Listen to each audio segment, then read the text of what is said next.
പത്മരാജന്റെ അമൃതേത്ത്.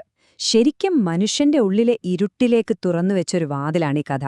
ഒന്നും ചെയ്യാതെ മാറി നിൽക്കുന്നത്, അല്ലെങ്കിൽ നിശബ്ദമായിരിക്കുന്നത് എത്ര വലിയ ക്രൂരതയ്ക്ക് വളമാകുമെന്ന് നമ്മളെ ഓർമ്മിപ്പിക്കുന്ന, വായിച്ചു കഴിഞ്ഞാലും മനസ്സിനെ അസ്വസ്ഥമാക്കുന്ന ഒരു കഥയുടെ ഉള്ളിലേക്കാണ് നമ്മളിന്ന് പോകുന്നത്. ഈ വാക്കുകൾ ഒന്ന് ശ്രദ്ധിച്ചു കേൾക്കണം. ഇത് സക്രിയ എന്ന കഥാപാത്രത്തിന്റെ വെറുമൊരു ചിന്തയല്ല. ലോകത്തെ അയാൾ കാണുന്ന വിഷം പുരണ്ട കണ്ണാടിയാണ്. ഈ ഒരു മനോഭാവമാണ് ആ രാത്രിയിലെ മുഴുവൻ ദുരന്തങ്ങൾക്കും തിരികൊളുത്താൻ പോകുന്നത്. അപ്പോൾ കഥ തുടങ്ങുന്നത് ഒരു ഹോട്ടൽ മുറിയിൽ നിന്നാണ്. ഒഴുകുന്ന മദ്യം, 3 സുഹൃത്തുക്കൾ. പുറമേക്ക് നോക്കിയാൽ വളരെ ശാന്തമായൊരു സായാഹ്നം അല്ലേ? പക്ഷേ ആ മുറിക്കുള്ളിൽ പതിയെ പതിയെ ക്രൂരത ഉണരുകയായിരുന്നു. അപ്പോ ആരൊക്കെയാണ് ഈ 3 പേര്? എല്ലാം കണ്ടുകൊണ്ട് വെറുതെയിരിക്കുന്ന പേരില്ലാത്ത നമ്മുടെ കഥാനായകൻ, സ്ഥലം മാറ്റം ആഘോഷിക്കുന്ന ക്യാപ്റ്റൻ രാധാകൃഷ്ണൻ, പിന്നെ ലോകത്തെ മുഴുവൻ പുച്ഛത്തോടെ മാത്രം കാണുന്ന കോളേജ് അധ്യാപകനായ സഖറിയ. അവരുടെ ഈ മദ്യപാനത്തിനിടയിലേക്കാണ് ഒരു യുവമിഥുനങ്ങൾ, വളരെ സാധാരണക്കാരായ 2 പേർ കടന്നുവരുന്നത്. ആ നിമിഷം ആ രാത്രിയുടെ സ്വഭാവം തന്നെ അങ്ങ് മാറുകയാണ്. മദ്യലഹരിയില് വെറും ബോറടി മാറ്റാൻ വേണ്ടി സഖറിയ ചോദിക്കുന്നു, ആർക്കെങ്കിലും വല്ല താൽപ്പര്യമുണ്ടോ? ഈ ഒരൊറ്റ ചോദ്യം ക്രൂരമായ ഒരു കളിക്ക് തുടക്കം കുറിക്കുകയായിരുന്നു. പക്ഷെ ആ നിസ്സാരമെന്ന് തോന്നിയ കളി എത്ര വലിയൊരു ദുരന്തത്തിലേക്കാണ് വാതിൽ തുറന്നതെന്ന് അവരപ്പറഞ്ഞിരുന്നില്ല, അല്ലേ? അതെ, കളി കാര്യമാവുകയാണ്. സഖറിയയുടെ പ്ലാൻ സിമ്പിളായിരുന്നു. ഒരു പോലീസ് ഓഫീസറായിട്ട് അഭിനയിക്കുക, എന്നിട്ട് ആ ചെറുപ്പക്കാരനെ ഒന്ന് വിരട്ടുക. വെറും ഒരു തമാശ.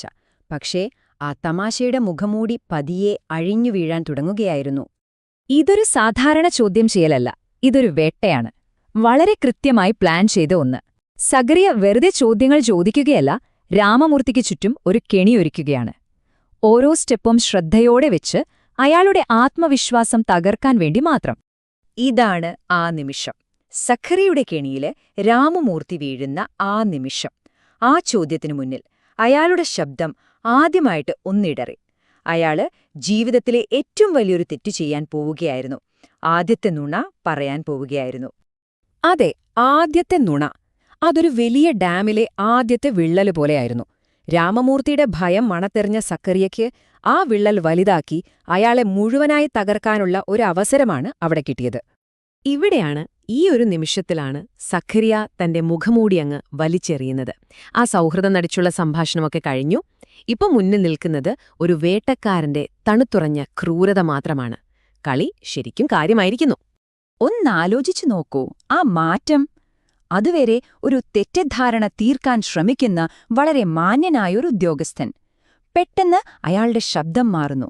ആ സ്ഥാനത്ത് തന്റെ ഇരയെ കയ്യിൽ കെട്ടിയ ഒരു വേട്ടക്കാരന്റെ ക്രൂരമായ ഒരു സന്തോഷം നിറയുന്നു. സഖറിയയുടെ വൃത്തിവെട്ട ആരോപണങ്ങൾക്ക് മുന്നിൽ തങ്ങളുടെ പ്രണയത്തെ രക്ഷിക്കാൻ രാമമൂർത്തി നടത്തുന്ന ആ ദയനീയമായ ശ്രമമുണ്ടല്ലോ, ശരിക്കും കഥയിലെ ഏറ്റവും വേദന നിറഞ്ഞ നിമിഷങ്ങളിലൊന്നാണത്. ഇനിയാണ് കഥയിലെ ഏറ്റവും ഭയാനകമായ ഭാഗം. പക്ഷെ പത്മരാജൻ അത് നമ്മളെ കാണിക്കുന്നില്ല, പകരം നമ്മളെ കേൾപ്പിക്കുകയാണ്. അടച്ചിട്ടൊരു വാതിലിനപ്പുറത്തുനിന്നും വരുന്ന ചില ശബ്ദങ്ങളിലൂടെയാണ് ആ ക്രൂരതയുടെ ആഴം നമ്മൾ അറിയുന്നത്. ആദ്യം കേൾക്കുന്നത് തുണി നെടുകെ കീറുന്ന ഒരു ശബ്ദമാണ്. ഉള്ളിൽ നടക്കുന്ന ബലപ്രയോഗത്തിന്റെ ആദ്യത്തെ സൂചന. പിന്നാലെ ഒരു ഗ്ലാസ് വീണുടയുന്ന ശബ്ദം. ഒരുപക്ഷേ നിസ്സഹായമായ ഒരു ചെറുത്തുനിൽപ്പിന്റെ ശബ്ദമായിരിക്കാം അത്. ഒടുവിൽ ആയുസ്സറ്റ നിലവിളികൾ. തൊണ്ടയിൽ വച്ചു തന്നെ ഞെക്കിക്കൊന്ന പോലെയുള്ള ശബ്ദങ്ങൾ. ജീവനില്ലാത്ത നിലവിളികളെന്ന കഥാകൃത്ത് തന്നെ അതിന് പറയുന്നത്. ആ വാക്കുകളിൽ ആ ഭീകരതയുടെ പൂർണ്ണമായ ചിത്രമുണ്ട്. വെറുമൊരു കാഴ്ചക്കാരനായി പുറത്തു നിൽക്കുമ്പോഴും കഥാനായകൻ തിരിച്ചറിയുന്നുണ്ട് ഉള്ളിലെന്താണ് സംഭവിച്ചതെന്ന്. ഒരു പ്രണയത്തിന്റെ അന്ത്യം, അവരുടെ നിഷ്കളങ്കതയുടെ അന്ത്യം. ഇനി കഥാനായകന്റെ ഊഴമാണ്.